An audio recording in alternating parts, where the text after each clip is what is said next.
Welcome to the Deep Dive. This is where we take these huge, complex infrastructure events, dig through all the source material, and, well, we try to distill it into some genuine insight for you. And we have a big one today. We do.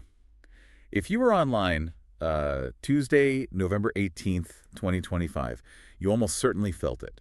A kind of systemic shockwave. You really couldn't miss it. Imagine this. You're trying to make a high-stakes trade on Coinbase.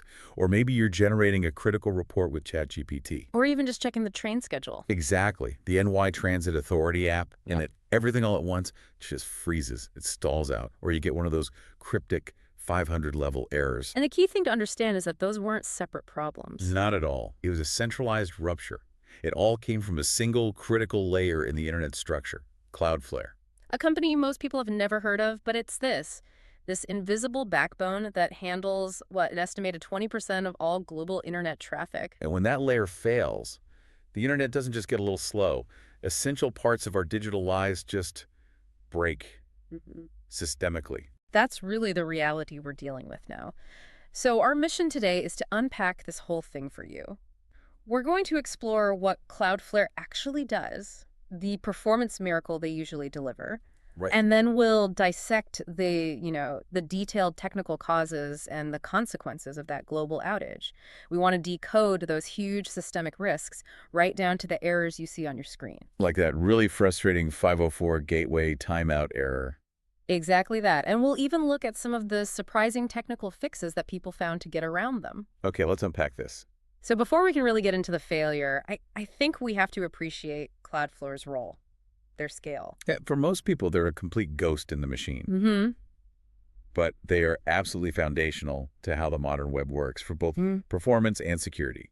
We call them the invisible giant. It's a good name for them. So what's the mechanism? How do they earn that title? Well, the simplest way to think of them is as the ultimate reverse proxy. They don't actually host the website. Right, the files aren't on their servers. Exactly. Instead, they strategically sit between the origin server, where the website actually lives, and your browser.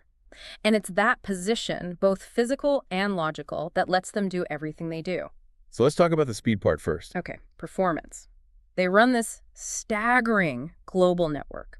It's a content delivery network, a CDN, with servers in over 330 cities all over the world. So it's about geography. It's almost all about geography. When you request content, they serve up the static bits, so images, CSS files, JavaScript, from the server that is physically closest to you. Which cuts down the travel time for the data. Drastically. It just crushes latency, which boosts site speed. Right. And that's, critical for things like search engine rankings. And how do they squeeze every last millisecond out of that? It's a whole mix of advanced techniques. Aggressive caching, for one. That minimizes how often they have to go back to the original server. They also use things like gzip compression and really sophisticated image optimization. So it's all about the fastest possible path. The fastest, most efficient path between the request and the data.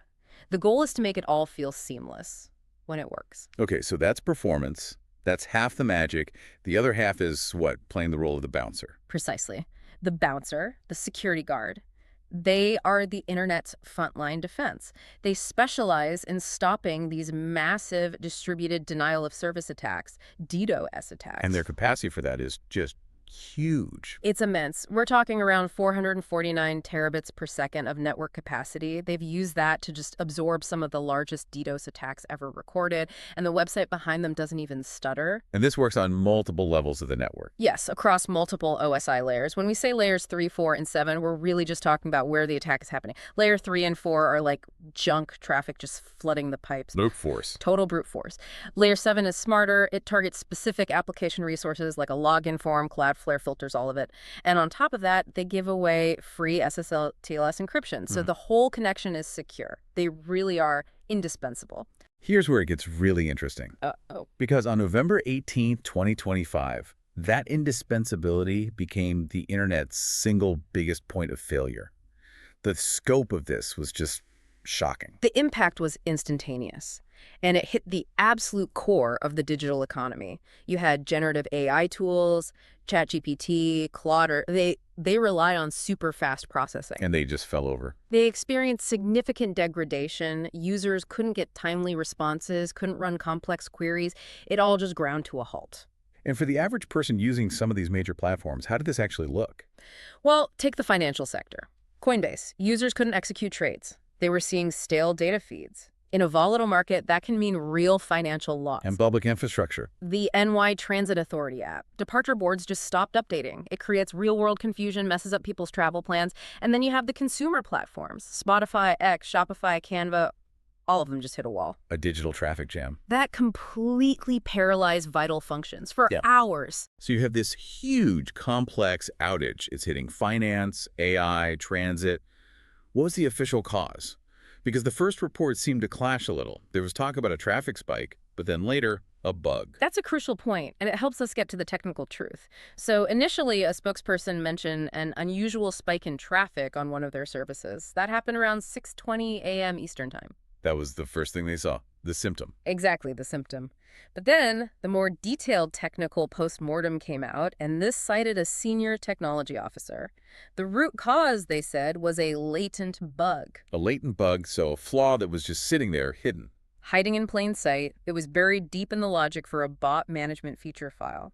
The report was really explicit. This bug had survived all their internal testing. It was completely dormant. Until it wasn't. Right. It was only after they rolled out a routine, totally standard configuration change, something designed to improve network routing, that this bug finally woke up. And what did it do? It basically caused this cascading failure in the system that handles network traffic metadata.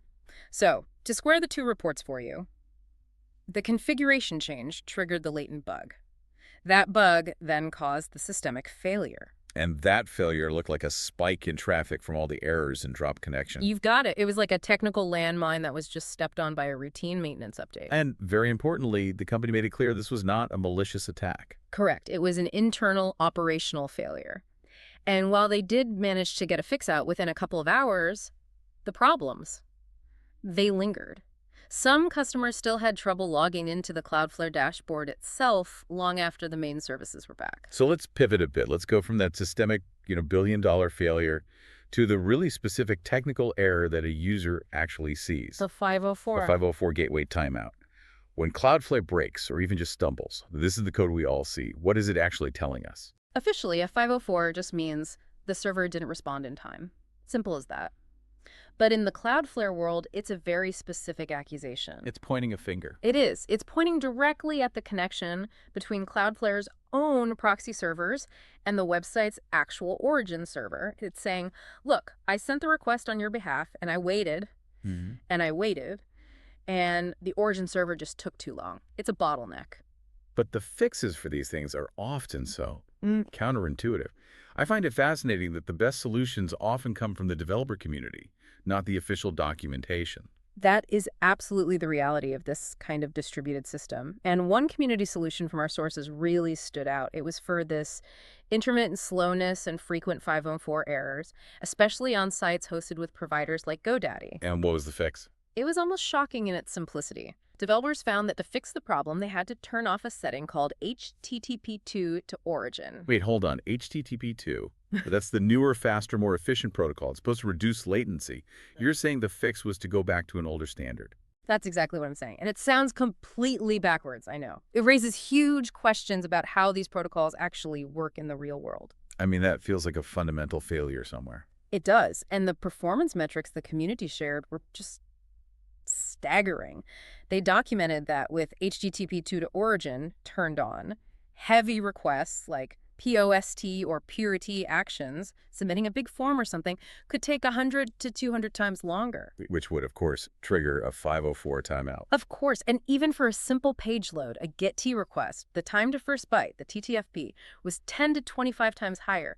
The moment they turned that one setting off, instant dramatic improvement. So the lesson is that sometimes the newest, most advanced thing isn't the most stable.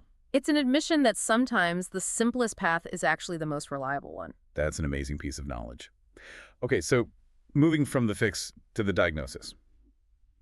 If you're a developer dealing with one of these failures, what's the single most important tool Cloudflare gives you? Oh, that's easy. It's the Cloudflare Array ID.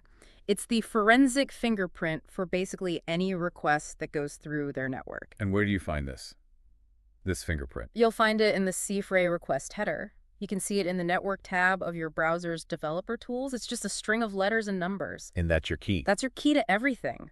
The company notes it isn't, guaranteed to be unique for every single request globally, but for troubleshooting, it's essential. With that Ray ID, you can go into your logs and find the exact timestamp, the IP address, the data center that handled it. And critically, what security rules were applied. Critically, it tells you exactly where that request lived in their giant network and why it failed or why it got blocked. Without the Ray ID, you're just guessing. With it, it's forensic science. And that's the crucial link between the user's frustration and the developer's solution. Let's talk about the final consequence then, the financial one. The reckoning. The reckoning. When a company that runs a fifth of the internet breaks, how does Wall Street punish them? The reaction was very swift and very public.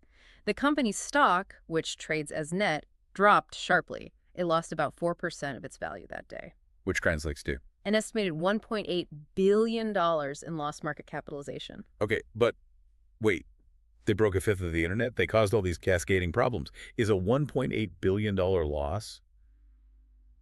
Is that really a severe enough punishment? Does that reflect the damage to public trust? That is a very important and critical question. The drop itself reflects the violation of what investors see as the third and maybe the most crucial pillar for a company like this. And what are the pillars? You've got sustained growth, and Cloudflare had that, 31% year-over-year revenue growth. Yeah. You have profitability, Right. but the silent essential pillar is implicit reliability. The assumption that it just works. It just works. 247, 365. Investors pour money into these companies based on that assumption. So when that trust is publicly shattered by an internal failure, the market immediately discounts all future value because the risk has suddenly spiked. So it's a direct hit to their entire growth story. A direct hit. Whether 1.8 billion is enough is debatable, but it's a very clear signal that these failures have an immediate, measurable financial cost. And this whole event, it really connects to a much larger problem that people have been talking about for years now, right? Concentration risk. Absolutely. Cloudflare's failure puts them squarely on that list of critical, centralized providers. Their downtime means global disruption. We've seen this movie before. With Amazon, with Microsoft. Exactly. Major outages from Amazon Web Services, from Microsoft Azure. They've shown us that tiny internal configuration changes can interact with these hidden software flaws and bring down huge chunks of the web. It's like the cybersecurity incident from 2024. It's the same DNA. A single software update from one company gets deployed widely, and suddenly flights are grounded, financial services are impacted.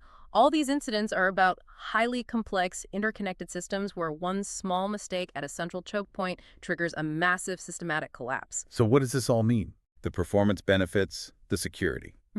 What Cloudflare offers is undeniably essential for the modern web.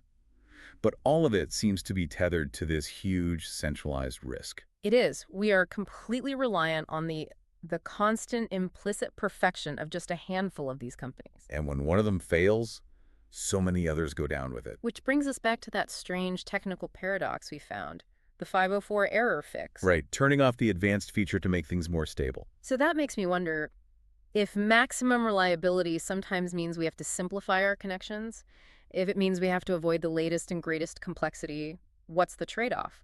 What essential speed or features should companies like Cloudflare be willing to sacrifice or maybe just delay to make sure the foundation of the internet never breaks again? That tightrope walk between innovation and total stability. That is the defining challenge of modern infrastructure design. That is a fascinating thought to chew on.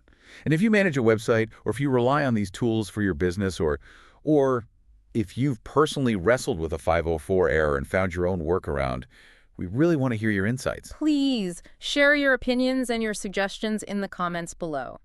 If you found this deep dive valuable, please go ahead and like the video. Subscribe to the channel and be sure to activate that notification bell. And please share this deep dive with others so they can stay informed about the hidden infrastructure that keeps our internet running or, as we saw in November, freezing on any given day. We'll see you next time.